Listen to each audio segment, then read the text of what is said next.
ಅಧಿವೇಶನ ಕೊನೆಯ ದಿನ ಅಮಿತ್ ಶಾ ಅವರ ಹೇಳಿಕೆ ನಮಗೆಲ್ಲ ದಿಗ್ಭ್ರಮೆ ಉಂಟು ಮಾಡಿದೆ.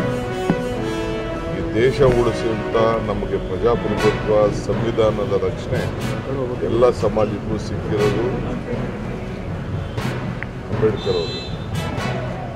ಅಂಬೇಡ್ಕರ್ ಅವರು ಕಾನ್ಸ್ಟಿಟ್ಯೂಷನ್ ನಮಗೆ ಕೊಟ್ಟೋದಕ್ಕೆ ಇಡೀ ಪ್ರಪಂಚದಲ್ಲಿ ನಮಗೂ ಎಲ್ಲ, ನಾನು ಒಬ್ಬ ದೊಡ್ಡ ಹಿಂದೂ, ದೇವರ ಮೇಲೆ ನಂಬಿಕೆ ಇರೋನು, ಕಾಯಕವೇ ಕೈಲಾಸ ಅಂತೇಳಿ ಬಸವಣ್ಣವ್ರು ನಮ್ಗೆ ಹೇಳ್ಕೊಟ್ಟಿದ್ದಾರೆ. ಅಂಬೇಡ್ಕರ್ ಹೆಸರನ್ನ ಪ್ರತಿಪಾದನೆ, ಸಂವಿಧಾನ ಹೆಸರು ಪ್ರತಿಪಾದನೆ ಮಾಡಿದ್ರೆ ಇನ್ಯಾರು ಮಾಡ್ತಾರೆ? ಅದಕ್ಕೆ ಎಲ್ಲರೂ ಕೂಡ ಅಂಬೇಡ್ಕರ್ಗೆ ಗೌರವ ಕೊಡ್ತಾ ಇದ್ದಾರೆ.